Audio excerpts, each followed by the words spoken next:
of Scotland. My name's Matt. And I'm Denis. In part 2, on the ferry to Orkney, we sparked a fascinating debate in the bar. And now, in part 3, you join us as we walk around the streets of Kirkwall.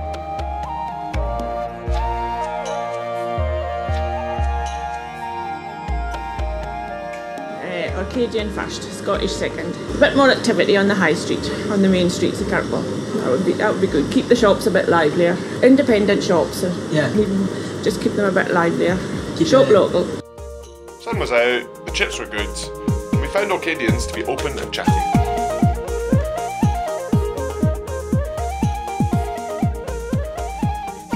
So you think there's something to be learned from living simply? And yes, I do. Aye. I think it makes people more satisfied with what they've got and they appreciate what they've got. I think it's more expensive living nowadays, but then people didn't have a lot of money when I was a bairn and they got by with what they had. Everybody's the same in me mind. I think everybody should be satisfied with their lot and get on with it. Right, good stuff, good stuff. I think there's far too much technology and it's making children lazy. Right. And they're not going to be the hard-working people that their grannies were or their great-grannies who had to work for every penny they had, helping each other out. And I often say money's a curse. I think we should go back to barter and exchanging things. Yep. You can, that if I don't need it, you can have it. You might have something I need.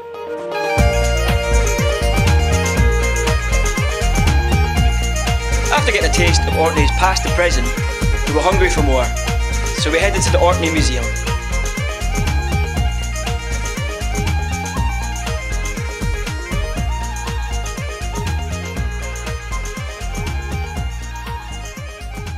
Living in Scotland is so much better than living in England for so many reasons. So many religious freedoms, so many, all sorts of little things like prescription being free, all those little things which really, they're small, but they really add up to a really good quality of life. What I would really like to see is I would like to see everybody in a society or community valued, no matter what they bring. Everybody, even the person who cleans the toilet, is actually very, very important. I would say that, you know, if you're in a rural society, a rural community, there's far more inclusiveness than what there is in urban areas. Everybody's seen as having a value because everybody can input, and even people who are very elderly have given to their community for generations. The same with people who aren't physically able or have got mental health problems. You know, everybody's got a place. There are some very, very wealthy people in Orkney, but you wouldn't know it. I think there's more a sense of community, and therefore there's more a sense of belonging. And isn't that what makes people contented? And, you know, whether you love it or hate it, things like the community renewable energy projects, you know, the island that I live on has a community wind turbine. And, you know, that has given communities a real ability to have some sort of input into the future of their community and the direction it might take and the sustainability of it. Yeah. Because you can shape what happens because you've got a resource, a financial resource. The Scottish Enlightenment is much more about the value of the group. Whereas the whole English Enlightenment is much more about the value of the individual. And I think that's one of the things that sets Scotland and England apart. And you can see that still, I think, today in Scotland. And the difference between people from Scotland and people from England. The way that the parties that Scotland repeatedly returns and the parties that England repeatedly returns for the majority government, you can see that reflected directly in that still. In the 1960s, folk were actually leaving the islands so fast that there was real concerns that they weren't viable. So they thought the best thing to do, some clever person, was just to take everybody out of them and leave them empty. So we never ever want to get to that stage again. From my point of view, the important thing is that I want a future for my children. People actually do want to do something. Part of the human condition is we want to create, we want to be part of community, but we also want to be respected. And people will always find a way to work. They'll help other people. They'll do things out of the kindness of their hearts. I don't actually think that people are naturally lazy, work-shy, scroungers. I think people are sometimes forced into that positions when they're pushed into a very competitive non-cooperative society. And I think people respond by protecting themselves. And I don't always think that that's a positive way for society to go. Because it's like making a gated community of the individual, isn't it? What I would like to do is I would like to give everybody in the UK, irrespective of their age, irrespective of what they've ever given to society or taken from society, I'd like to give everybody a flat, decent, livable wage every week. In return, some people will just say, yeah, I'll live on that. I'll eat my baked beans out of a tin and I'll paint and I'll write and I'll do that and that'll be fine.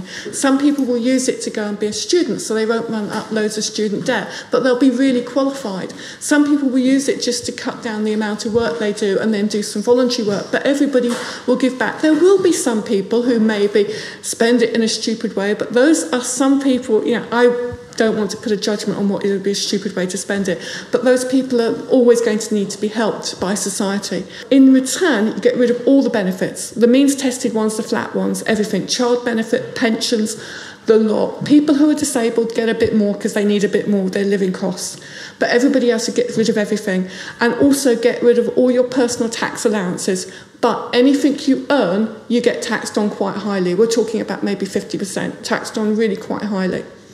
But you know that from cradle to grave, you have a set livable amount of money. You've got a guaranteed amount of money, so you can take risks, you can be a bit entrepreneurial, you can change jobs because you know you're never going to starve. And also, because everyone's getting it, it should get rid of all the resentment about these so-called scroungers. And I just think it might be worth trying.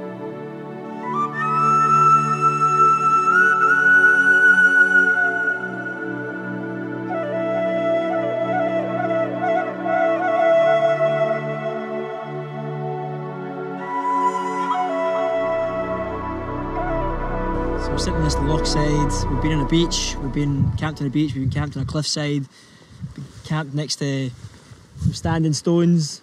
We've been living the life, eh? We have been. And the best thing about it is we've started meeting people brilliant. Like, been getting like loads of interviews, loads of folk talking about, I don't know, some amazing stuff. Compared to how you thought maybe things could have gone, compared to, we're only early days yet, but how do you feel things have gone? In terms of like managing to talk to people and stuff, it's kind of gone as expected. I think it's just what we've heard from people that have been bowled over by. Like, people's opinions are much more radical, their dreams are much more radical than I was expecting. Yeah. It's weird how, I don't know, it's almost as if, do you think it's just like if you ask the right questions, people, you give people the opportunity to think positively, do you think they are more radical, they are more expressive than we give people credit for? When we were sitting listening to some people, man, it's like they were saying ideas that were, people, we sit and think of, we think we're so liberal and so whatever else and so out there with our thoughts, but there's been times where just asking complete random people, and we found, I don't know about you, but I've heard ideas that even I've never contemplated before are more powerful and more, sorry, we're cooking pasta at the same time. Yeah, but they've been more visionary and more dreamy than I could have ever even predicted, man.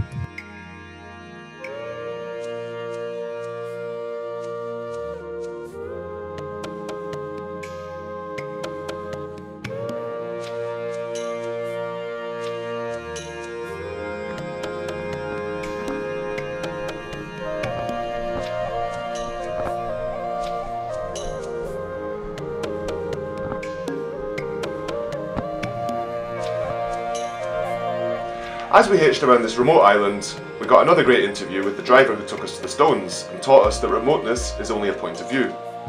Unfortunately, much of the footage was lost, but here is that interview with some lovely stock footage from our journey and the internet. It's not much difference if you go from the Baltic to get to New York. There's not much difference to come around here as it is to go through the English Channel. Yeah. Right. So why are we not using this as a collection point, to reduce carbon and look at some of the opportunities? That route may be important to us in the future if the ice cap keeps melting and the global routes come around the north of Canada and they come around the north of Russia.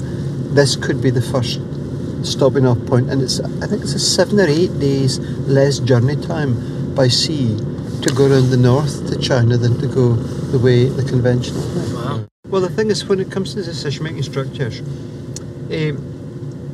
what we can decide locally is worthwhile. We would really need more opportunity to have more power to decide on more here, because we're so far away from any other seat of power that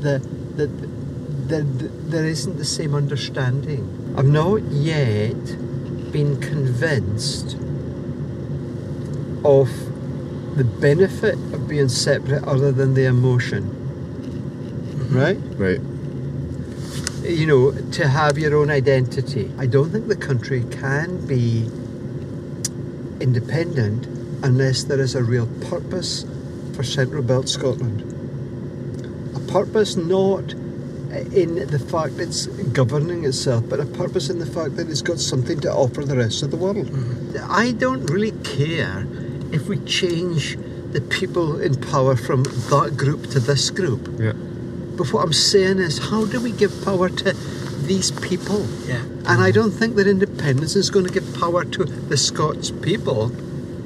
It's going to give power to a few politicians. I really believe that things are always governed best bottom up, smallest grouping. I think very small areas have a far better buy-in if they have got some opportunity to do things themselves. These islands here are uniquely placed in the world to be, you know, not just a home for people, but a stepping stone for people. And I think that, you know, we have opportunities now to globally influence in marine renewables and in discovering some of these things. And together, the future and the past make the present particularly exciting.